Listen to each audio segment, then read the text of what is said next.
अगर आप पास्ता खाने के शौकीन हैं तो इस रेसिपी को आप ज़रूर ट्राई कीजिएगा। बिस्मिल्लाहिर्रहमानिर्रहीम, अस्सलाम वालेकुम। Sweet and spice plus channel पे आप सबको खुशामदीद। उम्मीद करती हूँ आप सब खैरियत से होंगे और अपना बहुत ज़्यादा ख्याल रख रहे होंगे। तो दोस्तों, आज हम बनाने जा रहे हैं चिकन कीमा स्पैगेटीज़। ये नूडल्स आप तैयार करें, बहुत मज़ेदार बनते हैं। तो आपने क्या करना है, सिंपल एक पॉट में पानी को बॉयल कर लेना है। उसके बाद आपने इसमें 200 ग्राम स्पैगेटीज़ डाल देनी है और ये बॉक्स के पीछे इंस्ट्रक्शन जो दी होती है उसके अकॉर्डिंग आपने स्पैगेटीज़ को बॉयल कर लेना है। और बहुत ज़्यादा आपने सॉफ्ट नहीं स्पैगेटीज़ को रखना, थोड़ा सा आप हार्ड फॉर्म में रखिएगा। तो यहाँ पे स्पैगेटीज़ जो हमारी तैयार हो चुकी हैं, 10 से 12 मिनट में ये बॉईल हो गई थी। और अब हम इसका कुकिंग टेम्परेचर ख़त्म करने के लिए नॉर्मल पानी या ठंडे पानी में डाल के अच्छे से वॉश कर लेंगे। उसके बाद हम इसमें थोड़ा सा ऑयल डाल देंगे ताकि हमारी स्पैगेटीज़ जो है स्टिकी स्टिकी ना हो। ऑयल डालने के बाद आपने इस तरह मिक्स कर लेना है। अब नूडल्स को रखेंगे साइड पे और चलते हैं हमारी ग्रेवी की तरफ। अब वॉक में सबसे पहले 1/4 कप के बराबर हम ऑयल शामिल करेंगे। ऑयल जैसे ही गर्म हो जाएगा हम इसमें 4 मोटी वाली साबित दड़ा मिर्च शामिल करेंगे। 4 जवे हम इसमें लहसुन के शामिल करेंगे। 4 मीडियम साइज़ के टमाटर बारीक कट किए हुए शामिल कर देंगे। अब हम इसे मिक्स कर लेंगे। साथ ही हम इसमें रोज़मेरी डालेंगे 1 चाय के चम्मच के बराबर। अगर आपको कम पसंद है तो आप आधे चाय के चम्मच के बराबर डालिएगा। आधा कप हम इसमें पानी शामिल करेंगे ताकि टमाटर जो हमारे सॉफ्ट हो जाएं। जब सब चीज़ें सॉफ्ट हो जाएं तो आपने इसे किसी चीज़ में निकाल के अच्छे से ब्लेंड कर लेना है ताकि एक फ़ाइन प्यूरी आपको मिल जाए।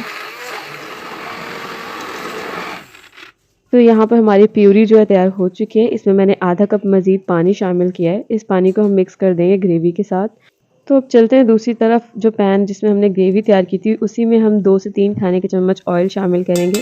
ऑयल को थोड़ा सा गर्म होने देंगे। उसके बाद हम इसमें चिकन कीमा डालेंगे। तो यहाँ पे मैंने 200 ग्राम चिकन कीमा शामिल किया है। इसे हम अच्छे से कुक कर लेंगे हाई फ्लेम पर। अब हम इसमें डाल देंगे टमाटो प्यूरी जो हमने तैयार करके रखी हुई थी। तो यहाँ पे मैंने थोड़ा सा पानी भी शामिल किया कप में, क्योंकि प्यूरी थोड़ी सी रह गई थी इसलिए। मिक्स करने के बाद अब हम इसमें डालेंगे आधा खाने के चम्मच के बराबर काली मिर्च का पाउडर। नमक आप अपने टेस्ट के अकॉर्डिंग शामिल कीजिएगा और मिक्स कर लेंगे। यहाँ पे मैं 2 से 3 खाने के चम्मच डाल रही हूँ चिली गार्लिक सॉस। ये सॉस अपनी मर्ज़ी के अकॉर्डिंग भी आप शामिल कर सकते हैं जितना आपको पसंद हो। 2 खाने के चम्मच हम इसमें सोया सॉस शामिल करेंगे और सब चीज़ों को मिक्स कर लेंगे। तो यहाँ पे मज़ेदार सी ग्रेवी जो है हमारी तैयार हो चुकी है। अब हम इसमें डाल देंगे बॉईल की हुई स्पैगेटीज़।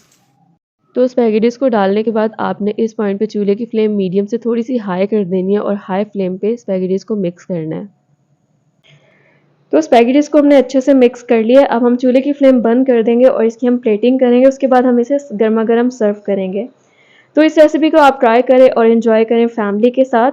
मज़ीद रेसिपीज़ के लिए मेरे चैनल को ज़रूर सब्सक्राइब कर लीजिएगा और जो आपको रेसिपीज़ अच्छी लगती हैं वो फ्रेंड्स एंड फैमिली में आपने ज़रूर शेयर करनी है। फीडबैक में मुझे आपने ज़रूर बताना है कि आपका एक्सपीरियंस कैसा था। अब मिलते हैं एक नई वीडियो में नई रेसिपी के साथ। तब तक के लिए अपना बहुत ज़्यादा ख्याल रखिएगा। Enjoy the recipe. अल्लाह हाफ़िज़।